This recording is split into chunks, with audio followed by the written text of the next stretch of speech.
Hi, welcome everyone. My name is Jessie De La Cruz, and I'm the Adult Program Administrator at Denver Public Library. And welcome to our very first author talk in the new Parkview space in the reopened Central Library. Before we begin, I'd like to acknowledge that we are gathered on the traditional lands of the Ute, Cheyenne, and Arapaho peoples, among many others who have lovingly cared for and stewarded this land for generations. We honor their elders, past, present, and future, and recognize that these lands remain sacred to the indigenous peoples. Over the past few years, Denver Public Library has made remarkable progress thanks to your support and initiatives like Strong Library, Strong Denver. Along with funding from Elevate Denver and the RISE bonds, we've expanded access, enhanced our spaces, and ensured fair compensation to our staff. So thank you.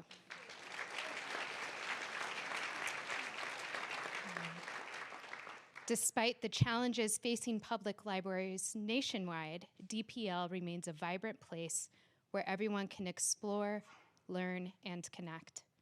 Our promise to the Denver community is to offer welcoming spaces that uphold intellectual freedom and embrace curiosity. For me, poetry has been a constant companion, its words lightening the way through dark times and celebrating moments of brightness. Poets uniquely translate our collective emotions, capturing the profound beauty of our experiences when everyday language feels too plain. In this spirit of connection and reflection, I invite you to share your thoughts after tonight's talk. We ask that you please take a moment to complete the survey on top of the many emails that I've sent you all, as that helps us to make sure we are doing programming that is reflective of what you want here. I've long admired the work of both Suzi Q. Smith and Pádraig Ó Tuama. Suzi's writing has a way of lighting up the dark corners and the bright moments of life, while Pádraig's poetic vision and thoughtful reflections have been a constant source of inspiration for me.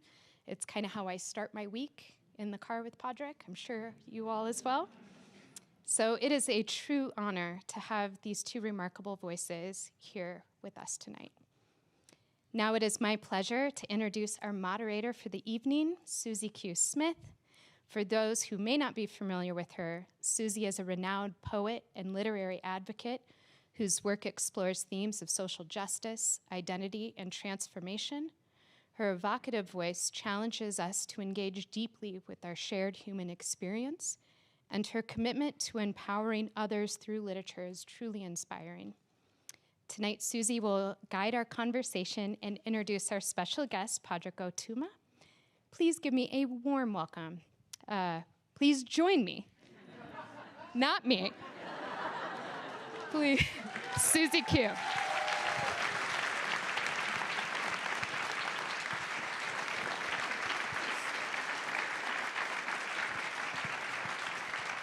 Thank you, Jessie. And let's please give Jessie also a huge welcome and round of applause. Thank you for creating this space. Thank you for that beautiful introduction. I suppose I'll come up here where I can see all of you. Thank you all for being here. I'm so very delighted and grateful to have the honor of introducing our guest this evening. Pádraig Ó Tuama is a poet and theologian. He presents Poetry Unbound and has published 2 books this year. We can applaud for that. It's only February, everyone. So kitchen hymns and 44 poems on being with each other. Please welcome with a huge round of applause, Pádraig Ó Tuama.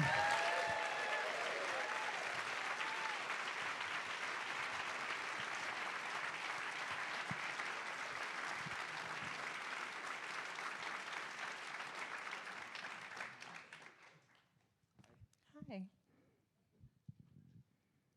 I think, shall we check it? Hi. It's on. Success. Thank you so much for being here and for traveling all the way to us in Denver, Colorado. As you can see, we have a very full house tonight of people who are absolutely delighted to be in your company. And Thank you so much for writing these beautiful poems, first of all, making them available to us tonight, and coming all this way to read them to us. My pleasure. Thank you very much for coming and being part of this, Suzi. Would you be willing to begin by perhaps reading us one of these poems that I have alluded to? Very subtle. Oh, check it out. These were the questions that people asked at the event I was at earlier on. I'm going to throw these down. They were such interesting questions, which is a bit of a hint for you later on, that I thought I'd steal them. So, here's a poem called Mother Brendan's Opening Words at Ash Wednesday Mass. The only year when I definitely go to Mass is Ash Wednesday, because I like the fact that it's a particular liturgy when there's no lying. Remember that you are dust, and to dust you will return. I go, yeah, actually, I can genuinely say I believe that. Anyway, the priest was so excited that he kept everybody there for a very long time, and it was lunchtime, and there was people there in scrubs, and people clearly had taken a lunch break, and the energy was getting anxious in the chapel in 2nd Avenue in New York, and the priest kept on saying things like, "I know you need to go, but I'm just so excited to have you here. I can't bear to let you go." And I thought, this man hasn't had a proper job in his life, So, and I meant it. So, I have spent far too much time with priests to be enamored. I like some of them, and I've slept with some others. So anyway. I went home, and out of the blue, Mother Brendan arrived, and I don't know who the hell she is. But here's her opening words at Ash Wednesday Mass. Darlings, look around. Next to you's the nurse, the cleaner, the doctor, the childminder, the waiting, the hoping, the barely surviving, the can't get out of bed, can't sleep, can't cope. There's the teacher out of work, the disaffected priest. There's the taxi driver, shopkeeper, broke shareholder, tourists, retirees, waitresses, bankers, administrators, the tired and committed, the excited and the stressed. I know you expect me to bless you in the mysteries of God, but I prefer the strangeness of each other, darlings. Look around. In the name of whatever reason brings you here, in the name of anything that works, in the name of nothing. Are you burning yet? You will be. Take this cup and drown your sorrows. Take this bread and butter it. Lick it. Taste the salt. Nothing made you come here. Nothing stops you going.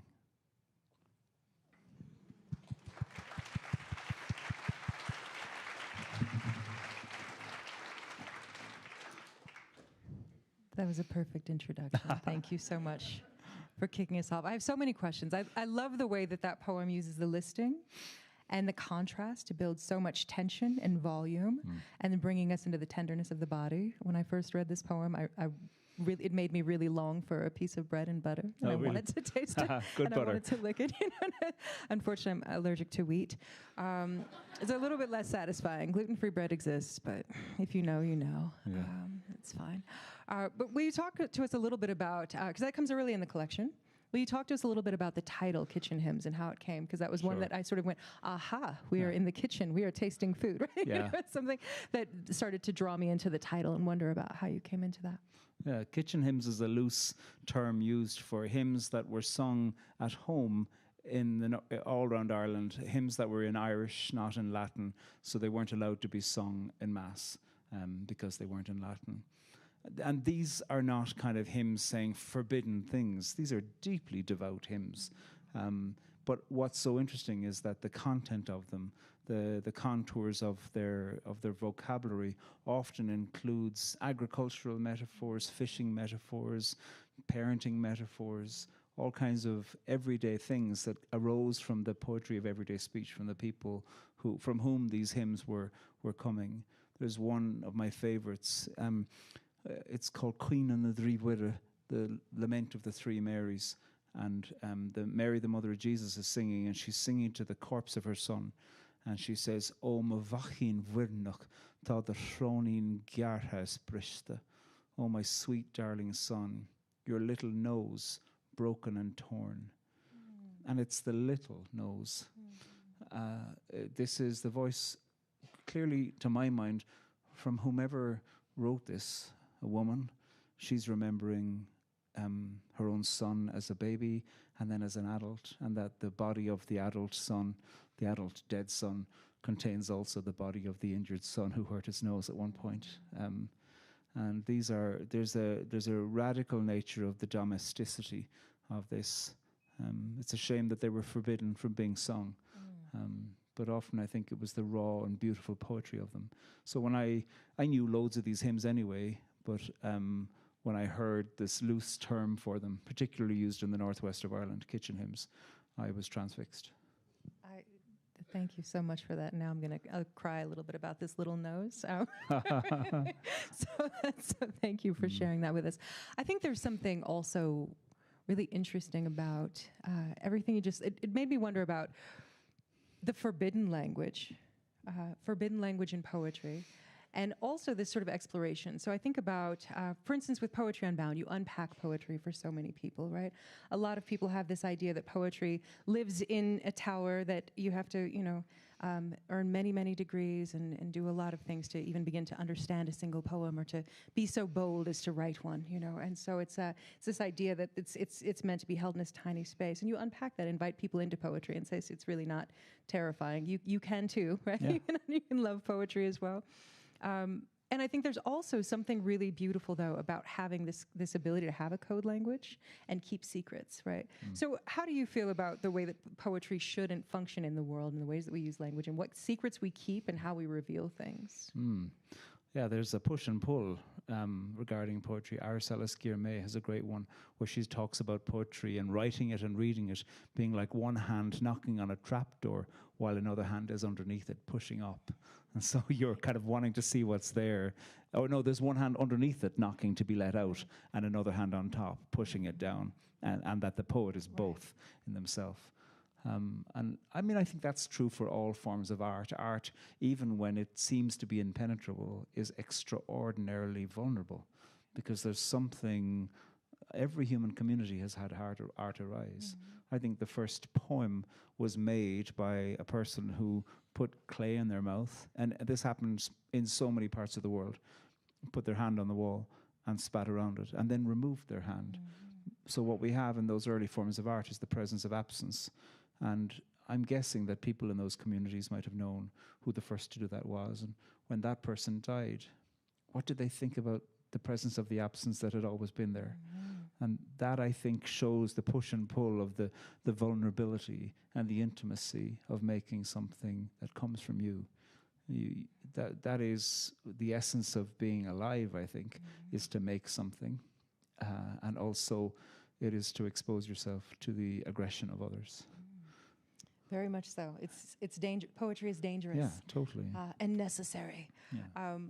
I think I hear a lot of people talk about times like these. Yeah. What I wouldn't give for a precidented time, I've heard people say. Right? Unprecedented, the most overused word. Right, we've heard this. We've heard this. Yes. Yeah. And I think there can become this conversation then again around what poetry can do in these times. What do you think it is that brings people to poetry in times like these? Oh, Lord. First of all, I know we agree on this. I read an article a few years ago, a really good article. I enjoyed the scholarship behind it, but it referenced the recent turn to politics in poetry. And I wanted to burn the article because I thought, who the hell are you to think about this? Like, I grew up learning poems in Irish and English from the age of 5, and most of the poems in Irish were political because that was part of the revolution against the British. And that's recent in terms of Irish poetry. Like, you go to Palestine, you go to Iran, you go to all of these places, like Turkey.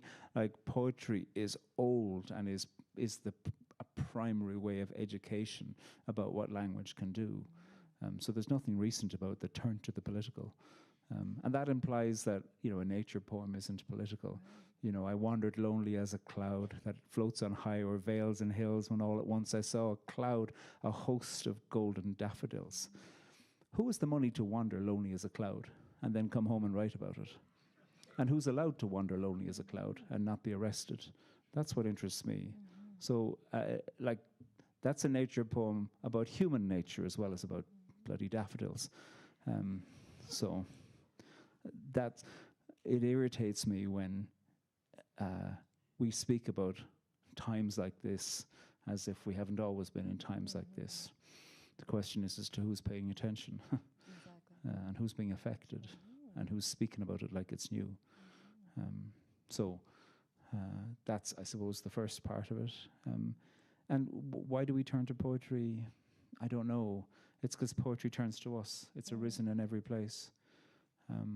I can't say what poetry's for. I can just say that poetry is. There isn't a single human culture where poetry hasn't arisen. Lament, grief, protest, power, all of these things are present in all of these pieces. Elegy, love, wistfulness, imagination, fantasy. It's present in them all. And sometimes a poem achieves something wonderful, Let America Be America Again by Langston Hughes really captures something brilliant. But that isn't to say that every poem of his has to do the same thing. Thank you for that. And that brings me to ask a few questions about this new collection and how you went about choosing which pieces to anthologize particularly, right? Because all of those poems do something very specific, right? And they're the ways that we talk to each other, right? How can you talk a little bit about your process and how you chose which poems should be included in Poetry Unbound? I have an entirely unscientific process. I'm not very good at word processing or spreadsheets, and I made a poetry spreadsheet, which I got confused by.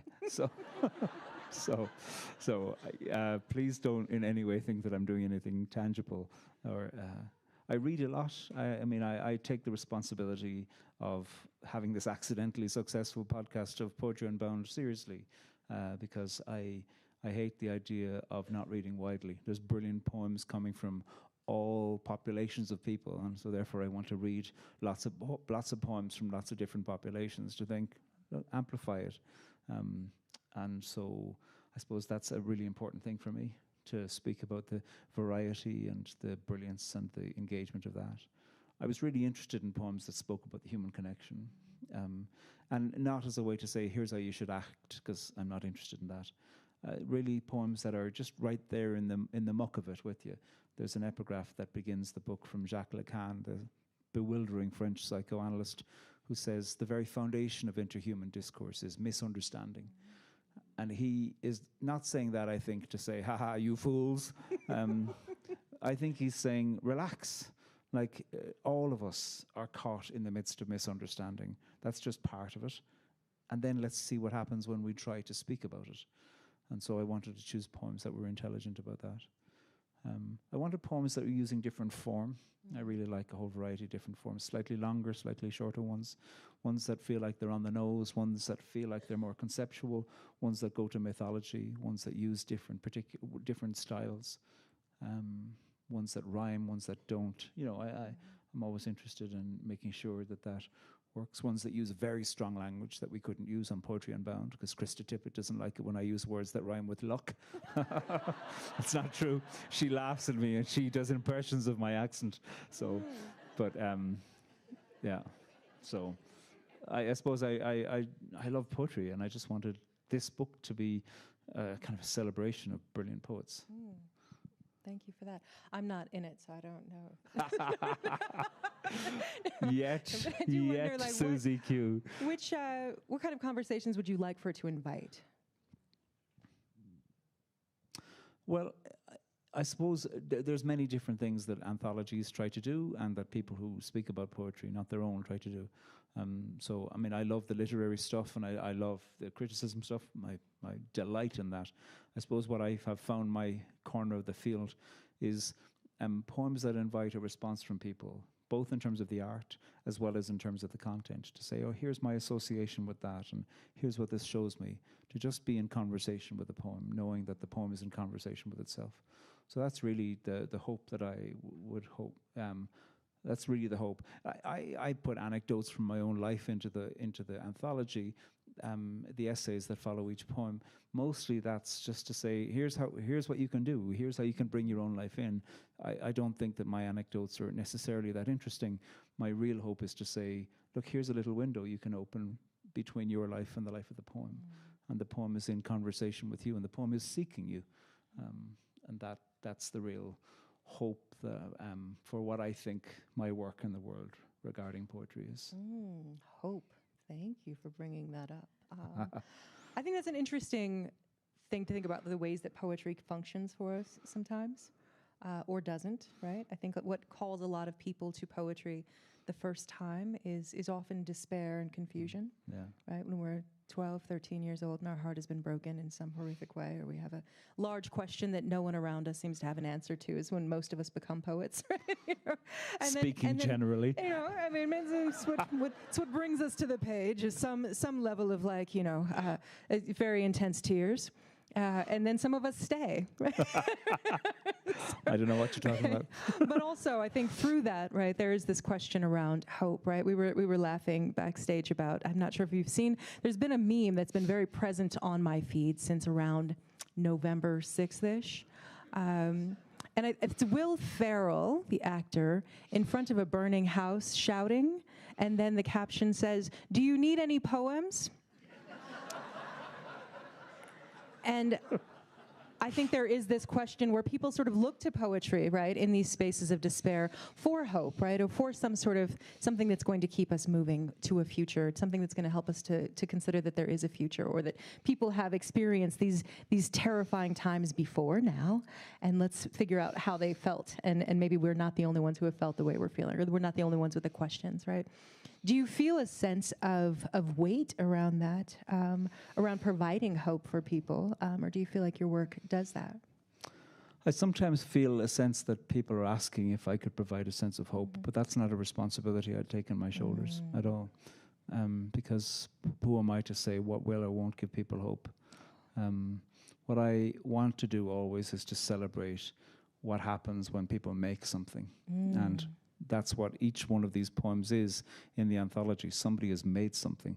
Somebody has sat down, probably by themselves, overworked and underpaid. All of these poets are, and they've sat down and said, "I want to make something," and that is defiance. I think, to make something. I worked in conflict resolution in the north of Ireland for a long time, and conflict, it can be creative in its own pathological way, in terms of seeking innovative ways to be terrible, but ultimately to truly make is, as we were saying just earlier on, is a really creative, vulnerable thing, and that's not predictable. The plot line of destruction is really predictable: death and victory, and people might think they're interesting in how they get there, but they're going to die too. What's really interesting is when we make something like that hand on the wall that lives longer than that person did, that cousin of ours everywhere that did that. And that interests me in terms of something to say, I don't know why we do it, I don't know what it's going to do, but we have always done it, so let's keep doing it. And the fact that something can be made with your hands, right? Yeah. And that, I think, in itself is perhaps hopeful. I don't know that I'm hopeful either. I am aggressively optimistic. I like that. Yeah. In the sense of Lucille Clifton, right? Won't you celebrate with me? Right? Yeah. The closing lines are, won't you celebrate with me that every day something has tried to kill me and has failed. And so that's very hopeful to me, I think, right? Yeah, that acknowledging the terrors and the horrors, right? Totally. And knowing that it's not the first terror or horror, right? And I think, there are many poems that you feature that I think speak to themes that are around despair. And there was a piece from, was it Kai? Oh, now I'm going to forget the poet's name. We'll talk about it later. Yes, thank you. Oh, and it just made me weep around your trauma not being special. Trauma is not sacred, yeah. Oh, trauma's not sacred. Oh, goodness, and it's just really just knowing that. And I think that poetry allows us to learn that too, and just consider that we've all experienced hard and difficult times, and perhaps that's why we look for some light in it, right, in those times, because poets are generally not afraid of the deep dive. Speaking of the deep dive, and the dark and shadowy spaces. I'd love to talk a little more about kitchen hymns. Okay. If we may. Yeah. There's a lot of symbolism of the hair in this collection, and I'm wondering if you Yes. can speak a little bit about the hair and how that shows up in the book and also in your life. Yeah. In Irish mythology, the hare, and by the hare I don't mean hair, I mean the hare, H-A-R-E, jackrabbit in some parts of the United States, is that right? The hare is a messenger to the underworld because they don't trust the over people. So whenever you see a hare running, it's usually on the way to the underworld. And I've loved hares all my life. I've loved Irish mythology, and where I was living when I was writing much of the early drafts of kitchen hymns, there were 3 generations of a family of hare just in the field next door. So I got to see them all the time, every day.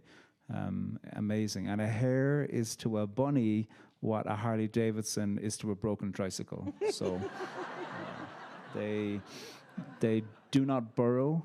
They literally do have hinges in their skull to absorb the shock. They can run it up to 50 miles an hour, and a hare can kill a fox by kicking it. They're extraordinary. In Irish, we call them gyurgia, meaning the low deer, because when you see one close up, they're the structure of their face, you go, well, you do look like a deer.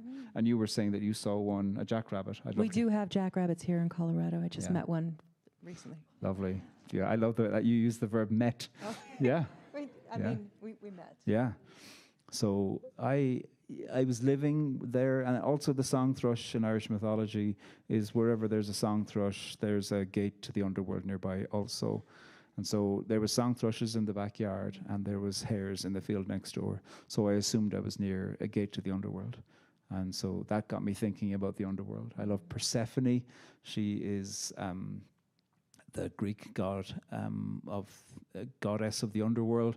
She was abducted and raped by Hades, and then tricked into eating pomegranate seeds while she was in the underground.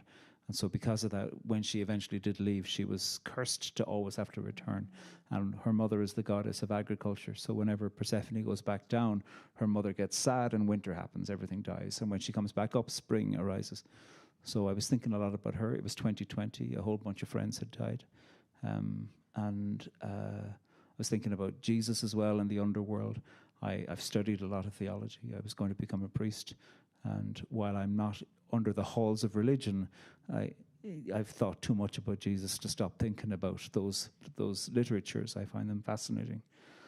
So I found myself thinking, what would it be like if Jesus, bewildered, agnostic, enraged, and horny, left hell and needed a guide and met Persephone? Would you be willing to offer us a little sample of these poems? I love this series. Thanks. I've never read anywhere in a text that calls Jesus annoying, and He is so annoying. Oh my God. I mean, there's a lot of people who knew him who would agree.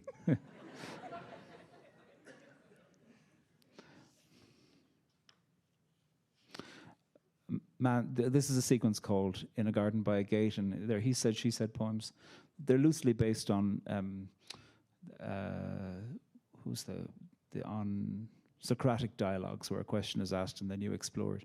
But I wanted these to be dialogues of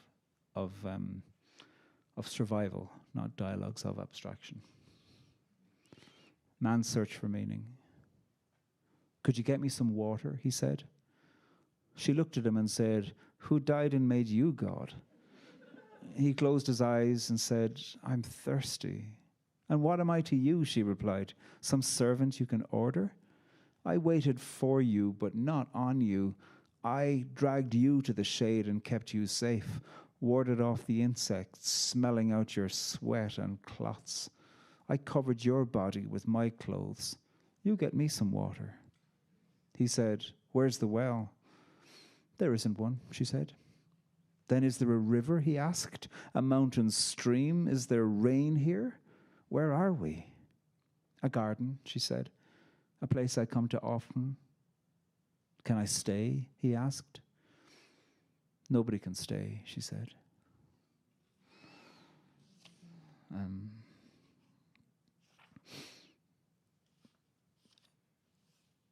I'll read one other one, yeah. On the nature of forgetting. She'd seen his wounds. Who couldn't? But she knew she shouldn't ask until he'd settled down a bit. So she watched, waited, saw him bend his knees while he was standing, balancing on the front part of his feet, tightening the muscles of his ass and thighs, always scanning the horizon, planning his escape. She looked at his bare back, his gasping, panicked chest, his mangled ankles. "Who did this to you?"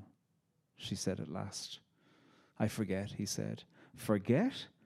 Or won't remember?" she asked. "Is there a difference?" he said. "Yes," she said. "I can see you need to talk. So talk to me. If not me, anyone, anything, the sky, the earth, a fucking tree. Can't," he said. "Don't want to either." Thank you for indulging me.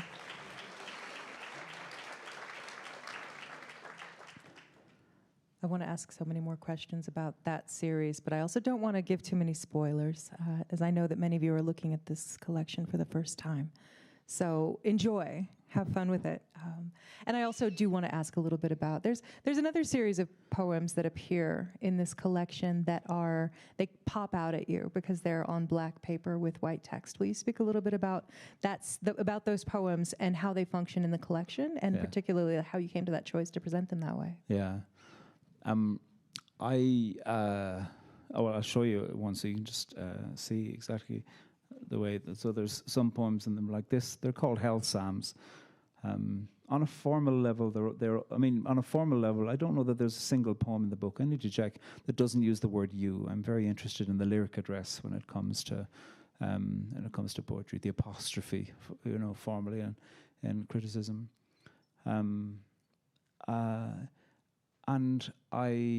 I'm a terrible insomniac, and so all throughout the time of this, I was usually awake at 3 a.m., sitting out the back in complete dark, and finding such solace. And I've always found deep solace. I'm not an anxious insomniac. I love the night, and often at the end of the night, I actually find myself thinking, "Oh, I wish it would last a little longer." And I suppose I wanted to represent that on the page a bit. The space for reflection, the space often of a solitary conversation, but the voice of Jesus in these Hell Psalms. Initially, he's saying what he wants to this you that he has felt rejected by, but as time goes by, he begins to hear himself in all of this, and he begins to reckon with himself, that the you does a full circle and turns in on him. So for me, the representation of those in that way was a representation of the soft night, the healing night, the night of oxygen, and in a similar way to the idea of a kitchen hymn, that there's things that we often say at night that somehow the bleached light of day can be the wrong place for. Intimate things, beautiful things, tender things, disclosive things. Yeah. And then we publish them in books and save them out to strangers. I know. But I think very much so. I wonder, and I think I'm going to ask you this question, but will you speak a little bit about your thoughts on the difference between a poem and a prayer, if there is one? Well, if there is one. I mean, I suppose ultimately I'm interested in what good language looks like when it's arranged in form. You can get an absolutely beautiful prayer that you can thoroughly enjoy, whether or not you're part of that tradition. And you can see that this prayer comes from a way of thinking, and you might think, it's not trying to recruit me. This is utterly stunning. Like, I'm no Anglican, but I rejoice in that prayer in the Anglican tradition that says, the devices and desires of our heart. Do you know, what an extraordinary alliteration. Devices and desires of our heart. I think that's beautiful, and it's just worthy of being applauded as good poetry. And then I think of bad poetry that's telling people what to think, or it's evoking, like I think of Rudyard Kipling, the way within which he, is celebrated and lauded, and technical mastery as he demonstrated, the political imagination that he had about empire and Myanmar, Burma, is it's abhorrent to pay attention to that. And so for me, I'm really interested in what good language is doing in form. And so in that way, I don't know that there's a distinction between poetry and prayer. One of the things that I think prayer is an interesting repository for is desire. And desire is not just one thing. Desire is many things. A number of years ago, needed to buy a new suitcase. And I bought a new suitcase after having waited for a while for the company to come up with the color that I liked, because I knew that I'd have it for a long time, and I wanted to wait for the right color. And it was COVID. Nobody was going anywhere, so I wasn't in a rush. So it was about 8 months before the color that I liked came out. I can show it to you later on, because it's... Oh, no, I can't. It's in my friend's car. And after I got it, I put it in the back of the cupboard and thought, well, maybe in 2030 we'll all be able to move again. And within a couple of weeks, I found myself back on the website because I missed my desire. I didn't want to buy a new one. I wasn't unhappy with what I got. I just missed the space that the lack had held for me. And want means desire, but it also means lack. I have a want. And it's the same in so many languages. And desire, therefore, is a relationship with not having. And often one of the most complex things with the desire is to get it. Because then enormous, and you know this so often, enormous aggression can come when you get what it is you say that you wanted. Because ultimately what we sometimes want is our want. And that, I think, if prayer is doing something well and poetry is doing something well, it can hold the complexity of that. Thank you for that very well thought answer. Now I want to see the suitcase. But I think the relationship between lack and longing and poetry, right? I think that poetry can offer such a container for grief, right? And really exploring grief as a possibility for understanding our desire and our longings, right? How has poetry been useful for you in understanding grief? Yeah, you'd said to me earlier on you're going to ask this, and I so appreciate this, the way that you frame it.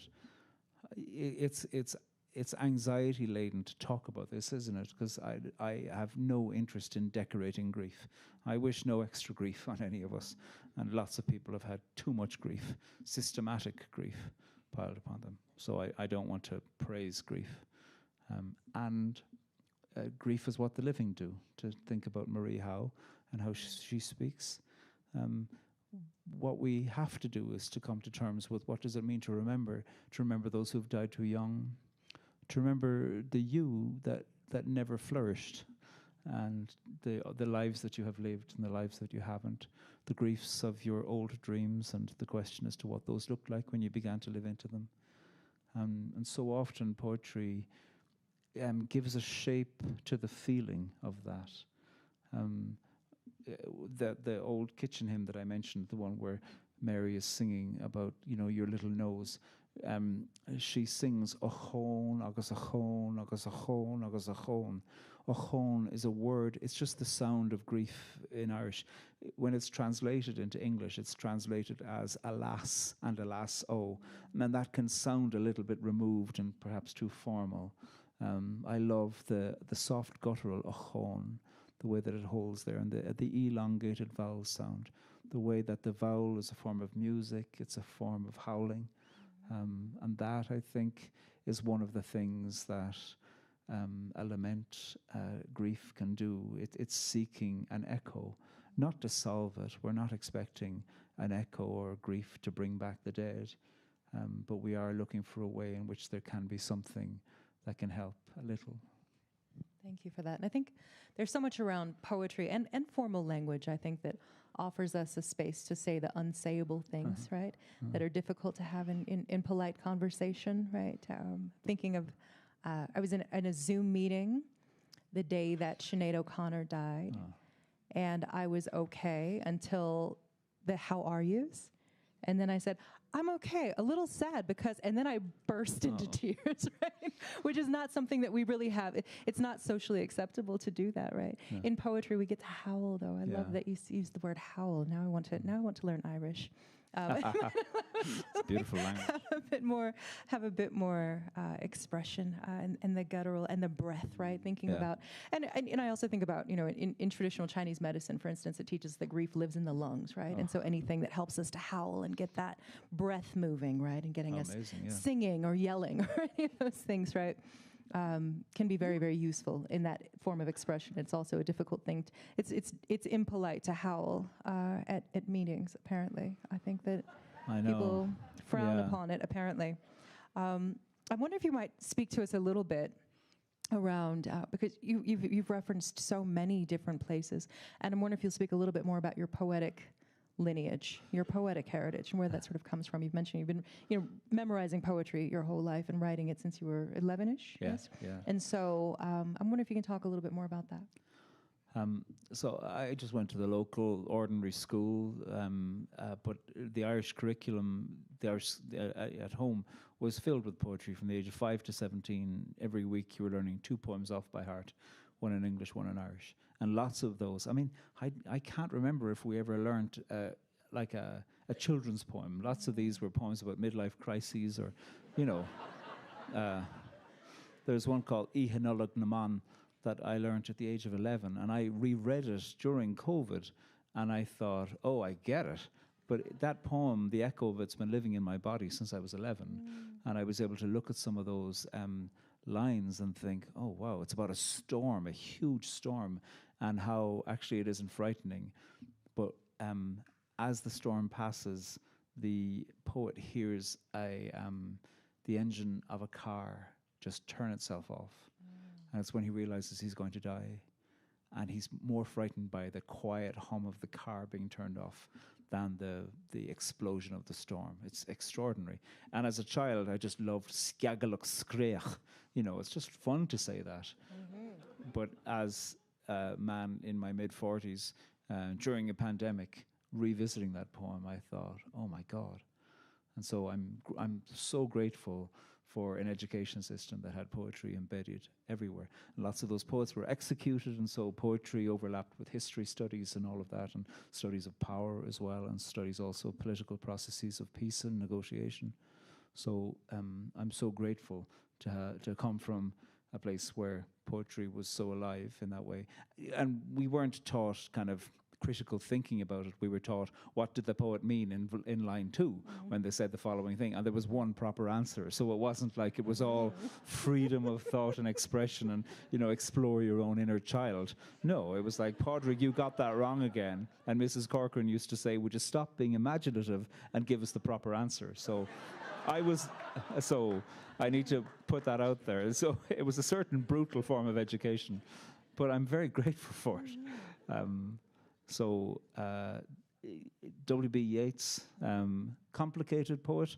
I don't love the Anglo-Irish heritage of his, and I think as years went by, he became a much more plain-spoken poet, and he was much more outspoken about the wealth that his family had as landed British people in Ireland. Nuala Ní Dhomhnaill, an Irish language poet, born in England, moved to Ireland when she was a child, lived with an aunt and uncle. And she was Ireland's chair of poetry, which is perhaps a little bit like being poet laureate. And she wrote a book during that time where she said, I live in the constant reality that I write in a language that might well be dead before I am. And so she will never translate a poem of hers into English. She doesn't write in English. Other people do. And so the power of speaking an indigenous language that has been subject to formal policies of occupation and decimation over centuries, that has been very important to me. So that's a huge literary heritage for me, the rage of that and the energy that comes from the rage of that. Who else? Patrick Kavanagh, a miserable poet. I'm glad he's dead. He would have been a terrible man to know, truly. But his poems are extraordinary, He has this one about somebody who's just gone to confession. And he says, having confessed, he feels like he should go down on his knees and pray for forgiveness for having dared to view his soul from the outside. Lie at the heart of the emotion. Time has its own work to do. That's how it begins. So he's amazing. The Catholic Church hated him while he was alive, and when he died, they were like, oh my God, he was amazing. So, because he was an irritant. Who else? Tanisha Tickerham. I really, really wanted to get into music when I was a youngster, and all my friends were getting into the Doors or whomever. And I watched Tanisha Tickerham play the guitar with a string quartet on television. And I phoned up my best friend. I was 12, I think, and I said, I have found my music. You know, and that's a big rite of passage when you're a child. And he went, oh, who is it? And I said, Tanisha Tickerham. And he went, that is so gay. And how right he was, because she's gay. So she made me gay. So I'd love to meet her, to thank her. I loved her lyrics, you know. I absolutely loved her lyrics. One of her early poems quotes Maya Angelou, all God's children need traveling shoes. Mm-hmm. So a song of hers that's the best known. Sinead O'Connor, of blessed memory. There's so many. We were so filled with poetry in school that I'm so lucky. The Irish language tradition is filled with assonance in poetry. Often our poems in Irish are not exactly in kind of what we might consider iambic pentameter or formal rhymes of formal end line rhymes, but they have, I suppose, what you might consider to be the pitter-patter of something like a river that rhymes with itself, that you wouldn't say works with a perfect orchestral percussion, but nonetheless has its own rhythm within it. And that's done in Irish language poetry through elongated vowel sounds. And that is, if you listen to my poetry, you'll go, would you stop writing poems in that mode? Like, you need to start writing things in other modes. But I'm totally captivated by that. W.B. Yeats was the one who heard that in Irish language poetry. He didn't speak good Irish, but he spoke it enough to hear it and love it. And he urged anybody who was one of his acolytes to learn enough Irish in order to be able to mimic that in the English language poetry they wrote. So, thank you for this. Now I want to dive into. You've given us so much to dive into, and I'm really, really delighted by that. I'm also we have a few minutes. Yes, is that what? Okay, that wasn't a stop. That was 5 minutes. just making sure I'm reading the hand signs correctly. So.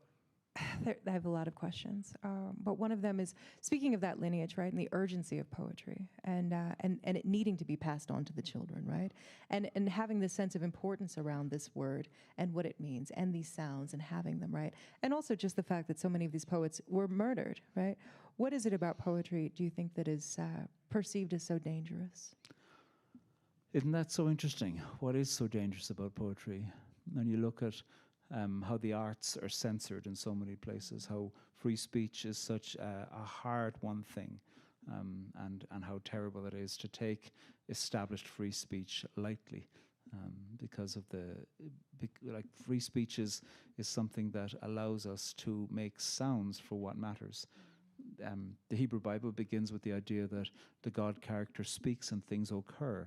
And one of the things that I think occupied the imagination of the poets who wrote that earliest chapter is that language has power. So no matter what one thinks about the idea of God and that, what we certainly have is poetry that references that when something is spoken, something might be made. And therefore I think in that ancient poem, we've been pursuing this for a very, very long time, the idea that language has power. If I had a child and said to that child every day, I hate you, that has power, you know.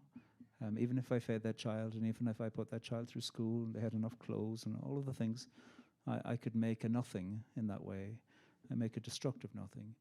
And we understand that enormously. Lots of us grew up in situations where you didn't have so much stuff, but there might have been enough of what made something that allowed that. So we know very, very well the destructive power of dangerous language, and the creative power of courageous language. And that, I think, is constantly at the hearts of all of us. We have it in silly fables, The Emperor's New Clothes, when somebody is finally able to say, you're naked, you fool, you know, and to say it. Often there can be this imagination that artistic language, poetry, prose, is about going into the underneath, the layer within the layer, the hidden, the obscure. But actually often art is saying exactly what's in front of you and seeing the surface and saying, look at that, and having the capacity to say that without the self-apology, or maybe you think about it differently, or any of that. Just say it, and to let that be the explosion of something creative, because the truth is creative. And that is exhausting, I think, for all of us, and is a vocation. That word comes from the Latin for the word voice. That is a vocation for all of us, artist or not. The truth is creative. Yeah. I love that. I'm going to keep that quote in my brain for a little while. I think about Tony Cade Bombara, right? So the role of the artist is to make the revolution irresistible. Right? I think those two quotes together dancing in my brain right now is going to lead into something, I think. I'm wondering if you might be willing to read us perhaps one more poem from Kitchen Hymns? Yeah. Thank you.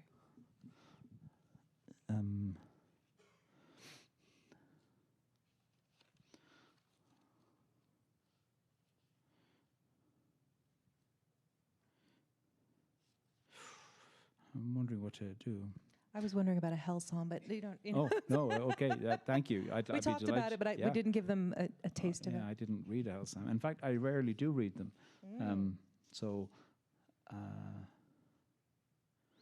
Okay, this is the relevant one. Again, I just projected myself into the voice of a conveniently constructed Jesus. So, so he can cope. And these are studies in the word you, and studies in rage and in mythology. On good days I say, look what I survived, waking to a weight of hatred every morning, managing a day or two, or if not quite managing, getting through. If the heart is stardust, then it knows that quantum is the basis of the real. Collision, crash. I've been smashing up against the heart of nothing all my life. I feel it reaching into me, threatening to undo me. I don't believe much in the future, and now's no comfort either. Still, I breathe like this, and this, and this. I try to look around. I try to notice. I see the flow of water coming from a pilgrim's offering far above. I see wet paw prints where the hairs passed through. Thank you so much for indulging us. And for my Thank you for asking. That's such a lovely thing to ask. Now, I believe that we have a few minutes to take a couple of questions from the audience, and I believe that there will be a microphone passed around, and it might be this one. So I'm telling you what's happening now. We can share this because one. I will hush after this.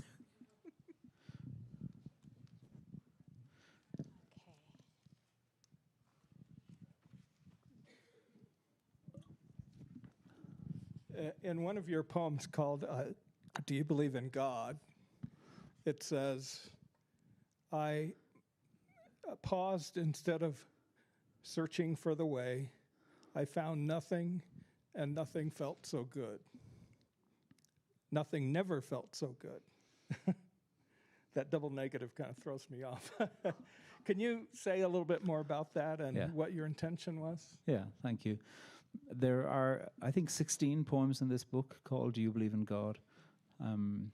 My problem with that question is not the word God, but with the word believe. I find it to be such an inadequate verb. I don't know if time cares whether I believe in it or not. And I want to replace the word believe in that context with something else. And so I'm a gay man. I grew up in a very Irish Catholic environment, lovely family, but it was oppressive to grow up in an environment where you're told you're going to hell. And so many other populations know that. To be put through exorcisms and reparative therapies, you know, this was torture. And so for me, I really want to explore the territory that I own forcefully and with confidence, to say that belief is not a verb I'm in any way interested in. but God is a verb that I find curious. And so, therefore, I want to echo Meister Eckhart, who says, God is nothing. God is no created thing. By doing that, and my fascination with the word nothing that occurs the whole way throughout this book really is inspired by Meister Eckhart. So.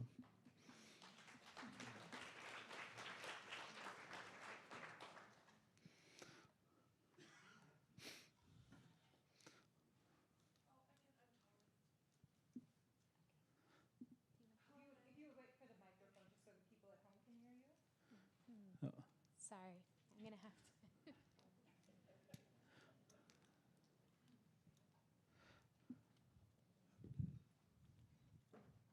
Getting my steps in.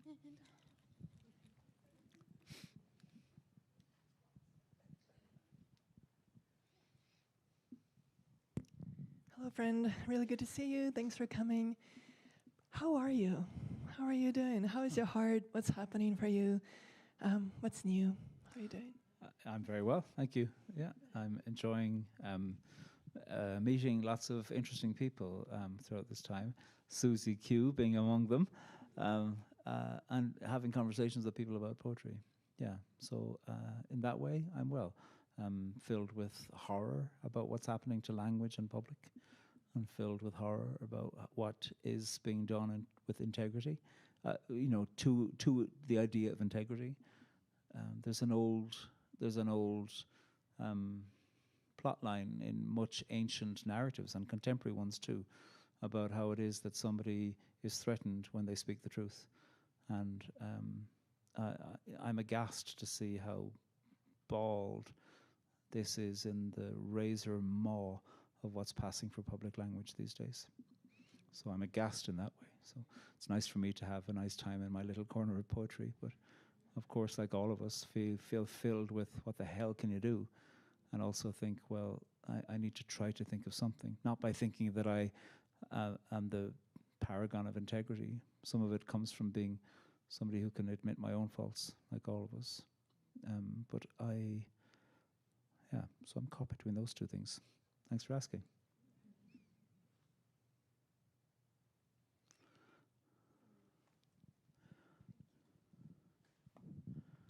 Hi, thanks for coming. I once connected with you about the word poetry, which comes from the Greek, which means to make. Correct. And so I have a question about the poetry you read from different languages and different cultures, especially from way, way back. Can you share a little bit of that? Thank you. I only speak a few languages, so mostly I read in translation. I did study theology, and so one of the benefits of studying theology is that it's a long literary study, and you're in such debt to brilliant historical and contemporary interpreters who are doing the very, very powerful and creative act of interpreting. And interpretation is never done just once. Ultimately, the task is to constantly to revivify the question of interpretation for the ways within which language has changed. I think of Dr. Wilda Gaffney working in New York City, the way that she interprets Hebrew Bible in such a powerful way, and takes into account questions to do with race and gender as it is that we think about this ancient poetry and allowing this ancient poetry to speak to the question of today. So whenever I read Gilgamesh or Hebrew Bible or Greek mythology, I'm always interested to just kind of be in awe of the historical and emerging contemporary scholars whose linguistic architecture and archaeology has meant that they've spent years studying a single verb or conjugation, and I feel in awe and debt to their brilliance. Looking a bit bigger than that, everything we do is an act of interpretation. I have a thought, and then I'm trying to interpret it as I say it, and then you're trying to interpret it as you hear it. All of that is an act of interpretation. So I suppose all of us are involved in that, no matter how many languages we speak. I try to make sure to read as many poets as I can in different languages, and even when I don't speak the language, I'm really interested in in just looking at the shape of the language on the page. A number of years ago, we made a Poetry Unbound episode about a poem by Margaret Newden, who's a Anishinaabe poet, and she's a linguist. She translates poets from Anishinaabe into English, also from Irish into Anishinaabe. I've gotten to know her a little since. And I looked up every single word of the poem in an Anishinaabe dictionary, not because I thought there was going to be anything that I would be able to discover, but I just wanted to see what was happening in the shape of the order of it all. I was so overwhelmed by that, and therefore it meant that I could demonstrate my ignorance when I interviewed her, which is great fun, you know, which was vast and wide, my ignorance. But it was great fun to do that and to enjoy praising her scholarship, as well as trying in what I was able to do to not just only think that a poem is a poem because it's been translated into English, but also to hear the emotional contours of what it might sound like in the original. So.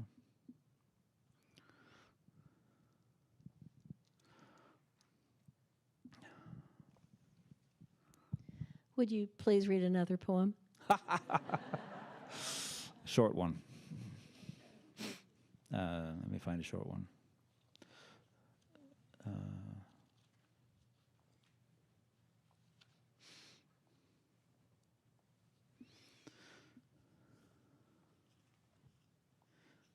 There's one I'm looking for.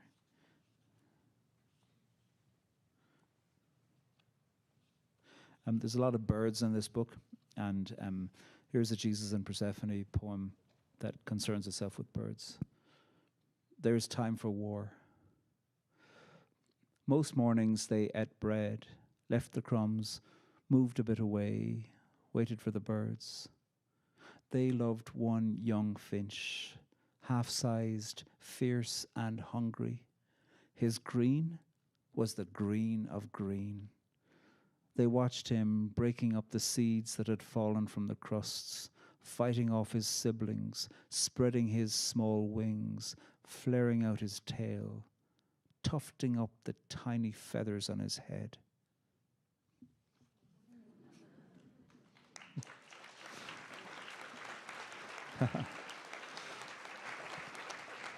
That one is actually based on one particular young. It wasn't a finch, it was a siskin, but the siskin looks like a greenfinch. I couldn't tell them apart. But there was this one tiny little ball of rage that I loved, this particular little siskin. And like, he was furious with all of his siblings if one of them went for the little seed. And I just watched him for ages, thinking, come back, come on, show me your madness again. So I just took, it was better than Netflix, so. All right, we're going to take one more, and then Pádraig, you can have 10-minute break, and then he'll be signing books. And if you can all line up, I'll go around with some Post-it notes, and you can write your name. And I'll direct you all to the line, but we'll take one more question.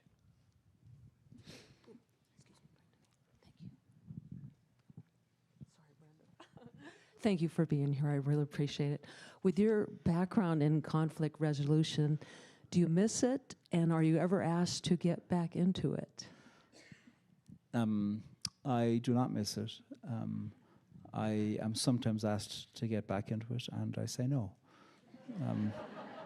Yeah.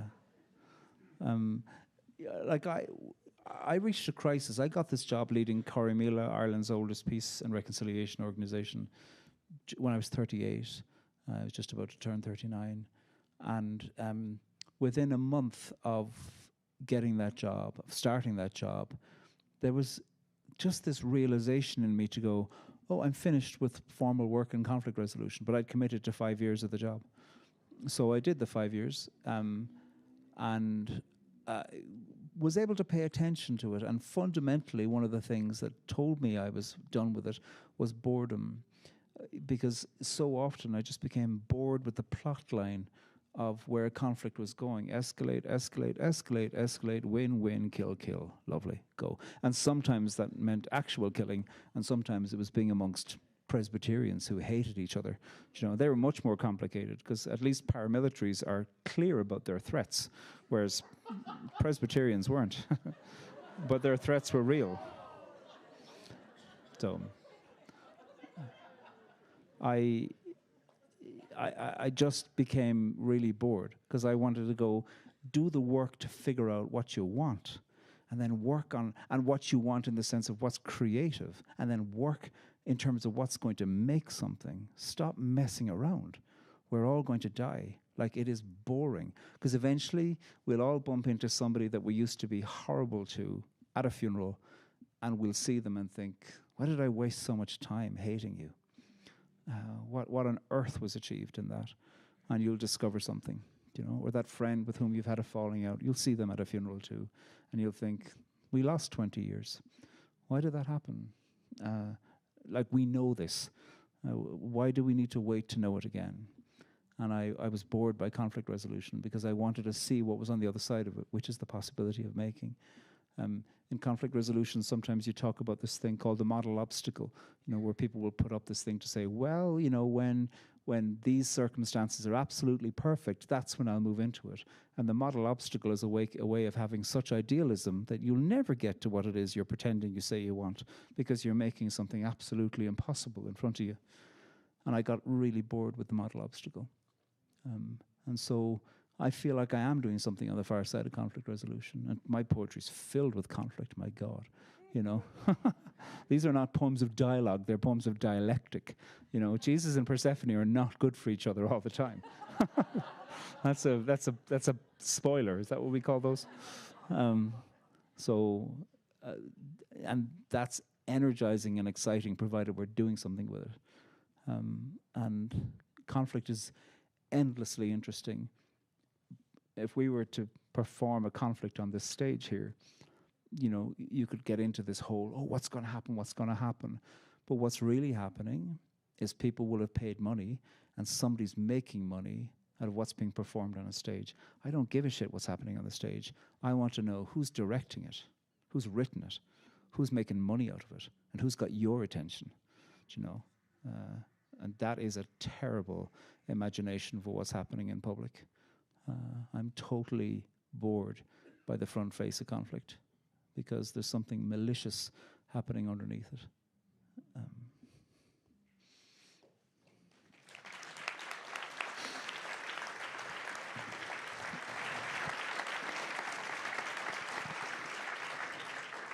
Thank you for traveling to us and sharing so much. And thank you for not creating a conflict here on this stage. Because I would never do it. Thank you for the kindness of your prep and the engagement, Suzi. This has been such a joy to meet you. Thank you. It's been an absolute pleasure talking with you tonight. And thank you all so much for filling this beautiful venue for the first author event at Denver Public Library. If we can have one more round of applause for Pádraig Ó Tuama. Thank you.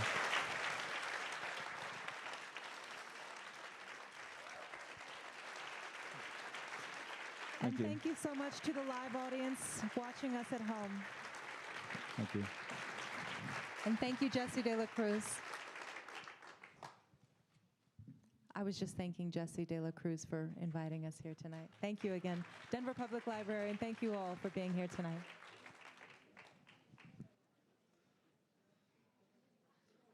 How much fun was that? That was fun. We need to turn the table sometimes if you'd ever be open and have a conversation about your work. Oh. That'd be so much fun. I'm always up for it. Just to say thank you. Oh, my pleasure.